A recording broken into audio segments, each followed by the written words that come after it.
ശ്രീമദ് ഭഗവത്ഗീത അധ്യായം 6 ശ്ലോകം 46.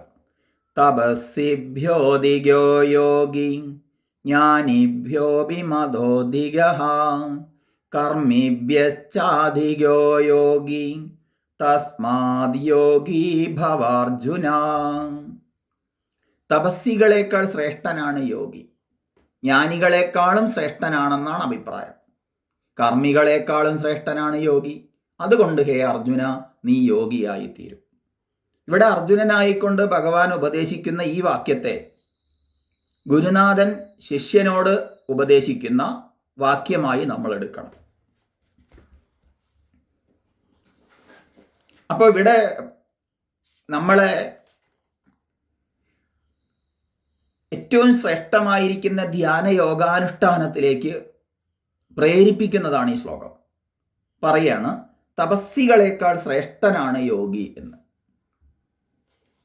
ചിത്തമാലിന്യങ്ങളെ നീക്കുന്നതിന്, ആ നീക്കുന്നതിലൂടെ ആത്മവിജ്ഞാനത്തിനായി പറയപ്പെട്ട സകല വിധത്തിലുള്ള സാധനാനുഷ്ഠാനങ്ങളെയും തപസ് എന്നതിൽപ്പെടുത്തി നമുക്ക് മനസ്സിലാക്കാം. തപസ് എന്ന് പറയുമ്പോൾ സംസ്കരിക്കുക എന്ന് പറഞ്ഞാൽ ശുദ്ധമാക്കുക, മാലിന്യങ്ങളെ നീക്കം ചെയ്യുക, തപിപ്പിക്കുക, ചൂടാക്കുക. എപ്രകാരമാണോ ഒരു സ്വർണം ചൂടാക്കിയാൽ അതിൽ ചേർന്നിരിക്കുന്ന ചെമ്പിനെ വേർതിരിച്ചെടുക്കുക, അതേപോലെയൊക്കെ. അപ്പം ചൂടാക്കിയിട്ട് തന്നെ എല്ലാവരും സംസ്കരിക്കുക. ഇവിടെ സാധനാവിശേഷങ്ങളൊക്കെ സംസ്കരണത്തോടൊപ്പം സംസ്കരിക്കാനുള്ളതാണ്, ശുദ്ധമാക്കാനുള്ളതാണ്. അപ്പം അന്ധക്കരണത്തിൻ്റെ ഏകാഗ്രതയില്ലായ്മയെ മാറ്റിയിട്ട് ഏകാഗ്രത നേടുന്ന സർവ്വസാധനാനുഷ്ഠാനങ്ങളെയും തപസ് എന്ന് പറയാമെങ്കിലും ദോഷപരിഹാരാർത്ഥം ചെയ്യപ്പെടുന്ന ഹോമങ്ങളും മറ്റും അതും തപസ്സായിട്ട് പറയപ്പെട്ടിട്ടുണ്ട്. അപ്പോൾ ദോഷപരിഹാരാർത്ഥം എന്ന് പറഞ്ഞാൽ താൻ മനുഷ്യനാണെങ്കിൽ തെറ്റ് പറ്റും, തെറ്റ് പറ്റാത്തവൻ മനുഷ്യനല്ല. പക്ഷേ തെറ്റുകൾ തിരിച്ചറിഞ്ഞിട്ട് തെറ്റ് പറ്റി എന്നുള്ള ആ തിരിച്ചറിവിലൂടെ പ്രായശ്ചിത്തം ചെയ്യുക, പ്രായശ്ചിത്തം, അതാണ് പാപപരിഹാരം. ഈ പ്രായശ്ചിത്തം വരാൻ വേണ്ടി, തൻ്റെ തെറ്റിനെ ബോധിക്കാൻ വേണ്ടി ചില ഹോമങ്ങളെയും ഒക്കെ ശാസ്ത്രം പറഞ്ഞിട്ടുണ്ട്. തൻ്റെ അഹങ്കാരം കൊണ്ട് ചെയ്യപ്പെട്ട പല തെറ്റുകുറ്റങ്ങളുമൊക്കെ ആ അഗ്നിയിലേക്ക് അവിസർപ്പിക്കുന്നതിലൂടെ, തൻ്റെ അഹങ്കാരം ശമിക്കുന്നതിലൂടെ ആ തെറ്റുകൾ ബോധിക്കുന്നു. ആ ബോധിക്കുന്നതിലൂടെ പ്രായശ്ചിത്ത കർമ്മങ്ങളായി പോകുന്നു. അങ്ങനെ പ്രായശ്ചിത്ത കർമ്മങ്ങളെയും തപസ് എന്ന് പറയാം. അപ്പൊ സർവഹോമങ്ങളും അതുപോലെ തന്നെ ചെയ്യപ്പെടുന്ന സംസ്കരണ പദ്ധതിക്കായിക്കൊണ്ട് ചെയ്യപ്പെടുന്ന വഴിപാടുകളും അനുഷ്ഠാനങ്ങളും എല്ലാം നമുക്ക് തപസ് എന്ന് പറയാം. മറ്റൊന്ന് മഹാഭാരതത്തിൽ പറയുന്നത് മനസശ്ചേന്ദ്രിയാണാം ച ഐകാഗ്ര്യം പരമം തപ എന്നാണ്. ശാന്തിപർവത്തിലാണത്. മനസ്സിൻ്റെയും ഇന്ദ്രിയങ്ങളുടെയും ഏകാഗ്രതാ സമ്പാദനമാണ് തപസ് എന്ന്. അതിനുവേണ്ടി ചെയ്യപ്പെടുന്ന എന്തും, അത് കീർത്തനങ്ങളാവട്ടെ, ഭജനയാവട്ടെ, ശാസ്ത്രപഠനമാവട്ടെ, സത്സംഗമാവട്ടെ, തീർത്ഥയാത്രകളാവട്ടെ, ഇനി ഉയർന്ന ജപധ്യാനങ്ങളാവട്ടെ, എല്ലാം തന്നെ തപസ്സാണ്. ഇതൊക്കെ മനസ്സിൻ്റെ ഏകാഗ്രതയ്ക്കും ചിത്തസംസ്കരണത്തിനും വേണ്ടിയുള്ളതാണ്.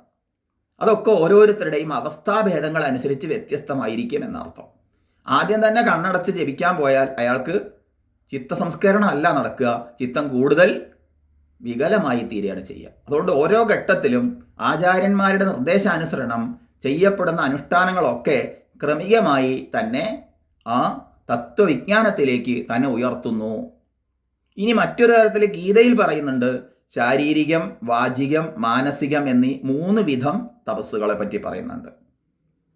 അപ്പൊ അവിടെ ദേവന്മാരെ, ദ്വിജന്മാരെ, ഗുരുജനങ്ങളെ, അറിവുള്ളവരെ ഒക്കെ പൂജിക്കുന്നതും ബാഹ്യ ആഭ്യന്തര ശുചിത്വം പാലിക്കുന്നു, ഉള്ളും പുറവും ശുചിയാക്കുന്നതും, നേരെ വാ നേരെ പോകുന്നുള്ള വഴി സ്വീകരിക്കുന്നതും, നിയമിതങ്ങളായ ബ്രഹ്മചര്യത്തിൽ കഴിയുന്നതും, ഒരു ജീവിക്കും അറിയാതെ പോലും ഒരു പീഡ കൊടുക്കാതിരിക്കുക എന്നുള്ള അഹിംസയും ഒക്കെ ശാരീരികമായ തപസ്സിൻ്റെ ഭാഗങ്ങളാണ്. ഓരോ വാക്യങ്ങൾ പറയുമ്പോൾ ഞെട്ടിക്കാത്ത തരം വാക്കുകൾ പറയുക, അതായത് അനുദ്വേഗകരം വാക്യം. പറയുന്നത് പരമാവധി സത്യമാക്കുക. പ്രിയവും സത്യവുമാണെങ്കിൽ പറയാം. ഇനി സത്യവും പ്രിയവും തമ്മിൽ വൈരുദ്ധ്യം വരികയാണെങ്കിൽ പ്രിയത്തെ തള്ളി ഹിതം പറയാം. അതുപോലെ തന്നെ നിത്യവും അവനവൻ്റെ ശാസ്ത്രങ്ങളെ, ഗീതയായാലും ഒരു ശ്ലോകമെങ്കിലും നിത്യവും പഠിക്കുക. ഇതൊക്കെ വാചികമായ തപസ്സിൽ പറയപ്പെടുന്നുണ്ട്. പിന്നെ എപ്പോഴും മനസ്സിനൊരു പ്രസാദം ഉണ്ടാവുക, മനസ്സിൻ്റെ പ്രസാദം മുഖത്ത് കാണും, എപ്പോഴും പ്രസന്നത പാലിക്കുക. എന്തിനാ അപ്പം നമ്മൾ മുഖം വെറുപ്പിച്ചിരിക്കുന്നത്? അതുപോലെ സൗമ്യത പുലർത്തുക, അത് സദാ പാലിക്കാൻ ശ്രമിക്കുക. അതുപോലെ മനനശീലം, പഠിച്ചതിനെ കൂടുതൽ കൂടുതൽ വിചാരം ചെയ്യാൻ ശീലിക്കുക. ഇന്ദ്രിയങ്ങളുടെയും അന്ധകരണങ്ങളുടെയും ഒക്കെ നിയമനം, പരക്കം പായുക. ഭാവം എപ്പോഴും ശുദ്ധമാക്കി വയ്ക്കുക, നല്ല ശുദ്ധി പാലിക്കുക, നല്ല ഭാവം ഉണ്ടാക്കുക. ഇങ്ങനെ മാനസികമായ തപസ്സിൻ്റെ ഭാഗങ്ങളെ പറഞ്ഞിട്ടുണ്ട്. ഈ വക തപസ്സുകളെല്ലാം തന്നെ ഈ ചിത്തവൃത്തി നിരോധ ലക്ഷണമായ ധ്യാനയോഗത്തെ പ്രാപിക്കുന്നതിനായിക്കൊണ്ടാണ്. അതുകൊണ്ട് തന്നെ ഈ തപസ്സുകളെക്കാളൊക്കെ ശ്രേഷ്ഠമായ ഉയർന്ന തലമാണ് ചിത്തവൃത്തികൾ സമ്പൂർണമായും നിരോധിക്കപ്പെട്ടിരിക്കുന്ന തലം. അപ്പം ഇങ്ങനെയുള്ള തപസ്സുകളെക്കാളൊക്കെ ശ്രേഷ്ഠമായതാണ് ഏത്? ഈ ധ്യാനയോഗം എന്നർത്ഥം. അപ്പോൾ ആ ധ്യാനയോഗത്തിൻ്റെ മഹത്വത്തെയാണ് ഇവിടെ പറയുന്നത്. ഒരുപാട് പണം ചെലവാക്കിയിട്ടും ഒരുപാട് ദ്രവ്യങ്ങൾ ഉപയോഗിച്ചും ഒരുപാട് കഠിന പ്രയത്നങ്ങളും ഒക്കെ ചെയ്യുന്ന സർവ അനുഷ്ഠാനങ്ങളെയും വെച്ച് എത്രയോ നല്ലതാണ് ഈ ധ്യാന പരിശീലനം, ജപധ്യാനങ്ങളുടെ മേഖല. അതിനൊരു ചെലവുമില്ല,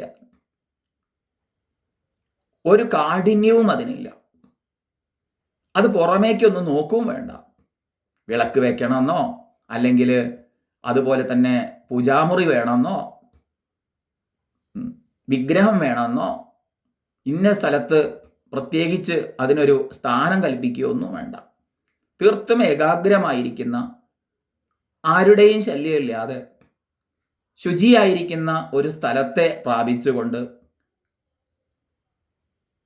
ഒരു സ്ഥിര സുഖമാസനം, സ്ഥിരതയുള്ളതും സൗഖ്യമുള്ളതുമായ ഒരു ഇരിപ്പിടത്തിൽ ഇരുന്ന് പുറമേക്കല്ല നോക്കുന്നത്, തന്നുള്ളിലേക്ക് നോക്കാൻ ശ്രമിക്കുകയാണ്.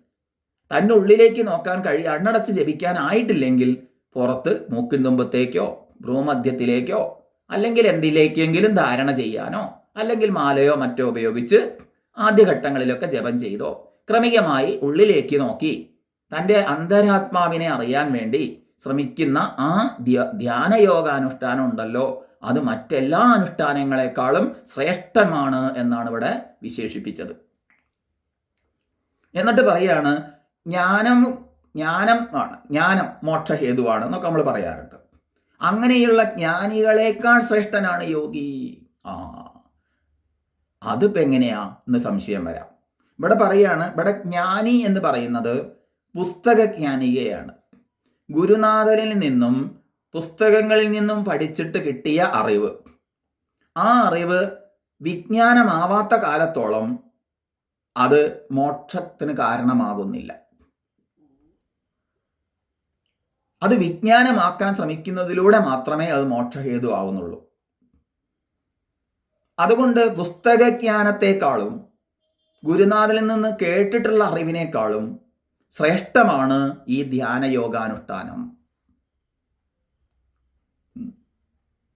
അപ്പോൾ എന്നിട്ട് പറയുകയാണ്, ജ്ഞാനം എന്നതിന് ശാസ്ത്രപാണ്ഡിത്യം എന്നേ അർത്ഥമെടുക്കാവൂ എന്ന് ഭാഷ്യകാരൻ പറയുകയാണ്. പണ്ഡിതനായി ചമയ, മറ്റുള്ളവർക്ക് ക്ലാസ് എടുക്കാം, പക്ഷെ തനിക്ക് ഏകാഗ്രത കൈവരാത്ത കാലത്തോളം അത് തനിക്ക് ഗുണം ചെയ്യുന്നില്ല.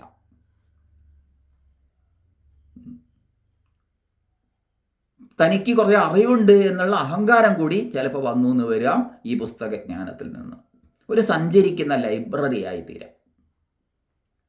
സമൂഹത്തിന് ചിലപ്പോൾ ഗുണം ചെയ്തേക്കാം, പക്ഷേ തനിക്ക് ഗുണം ഉണ്ടാവണമെങ്കിൽ എന്ത് വേണം? അത് അനുഭവികമായി തീരണം, വിജ്ഞാനമായി തീരണം, അത് തൻ്റെ ഭാഗമായി തീരണം. അങ്ങനെ ബഹുശാസ്ത്ര വിശാരദനും വേദാന്ത ഗ്രന്ഥങ്ങൾ മസ്തകത്തിൽ നിറച്ച് മനഃപ്പാടമാക്കിയിരിക്കുന്ന ആളെ സംബന്ധിച്ച് നോക്കുമ്പോൾ അതിലേറെ എത്രയോ ശ്രേഷ്ഠനാണ് നിത്യവും ധ്യാന പരിശീലനം ചെയ്യുന്ന ആള് എന്നാണ് ഇവിടെ പറഞ്ഞത്. അതുകൊണ്ട് അങ്ങനെയുള്ള ശ്രേഷ്ഠമായിരിക്കുന്ന ഈ ധ്യാനയോഗം അത് നമ്മളെ ശാന്തിയും സമാധാനത്തിലേക്കും നയിക്കുന്നു.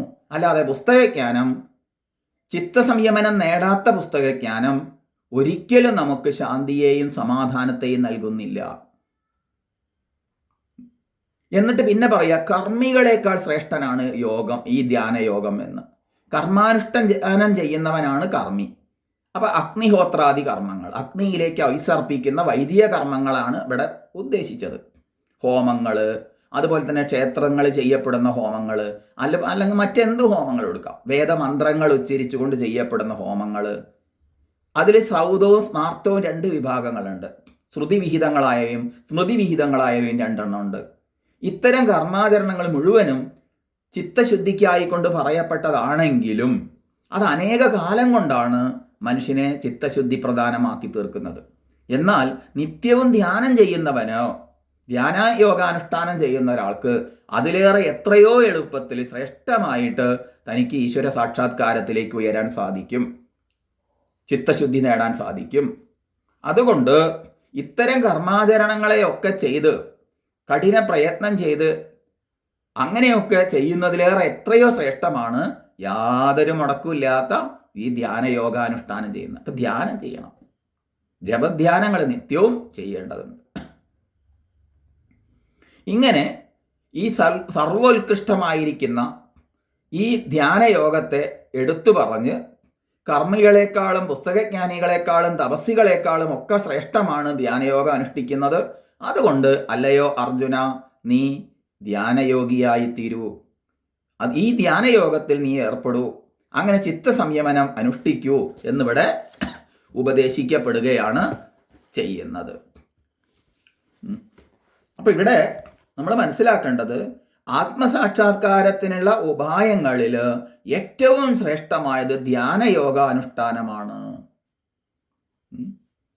ഇന്ന് നമ്മൾ ലോകത്ത് ചിന്തിച്ചു കഴിഞ്ഞാൽ തൻ്റെ ശരീരത്തെ പീഡിപ്പിച്ചുകൊണ്ട്, ക്ലേശിപ്പിച്ചുകൊണ്ട്, ശോഷിപ്പിച്ചുകൊണ്ട് ചില വ്രതങ്ങളൊക്കെ പട്ടിണി കിടന്ന്, അതൊക്കെ അവരവരെ സംബന്ധിച്ച് നല്ലതായിരിക്കും അവരവരുടെ ദൃഷ്ടിയിൽ. പക്ഷെ ധ്യാനയോഗം ശീലിക്കാത്ത ഒരാളെ സംബന്ധിച്ച് ഇതൊക്കെ തുച്ഛങ്ങളാണ്. ധ്യാനയോഗത്തിന് അങ്ങനെയുള്ള ഒരു നിയമങ്ങളും പറയപ്പെട്ടിട്ടില്ല. തൻ്റെ ശരീരത്തെ ക്ലേശിപ്പിച്ചുകൊണ്ട് ഏകാദശി തുടങ്ങിയ വ്രതങ്ങൾ അനുഷ്ഠിക്കുന്നത് പോലും നല്ലതല്ലെന്നേ പറഞ്ഞിട്ടുള്ളൂ. എന്നാൽ ആഹാരങ്ങളെയൊക്കെ ഉപേക്ഷിക്കാൻ കഴിയുന്നവർക്ക് അത് നല്ലതാണ്, ഏകാദശിയൊക്കെ. പക്ഷേ തന്നെ വിഷമിപ്പിച്ചുകൊണ്ട് തൻ്റെ ആത്മബോധം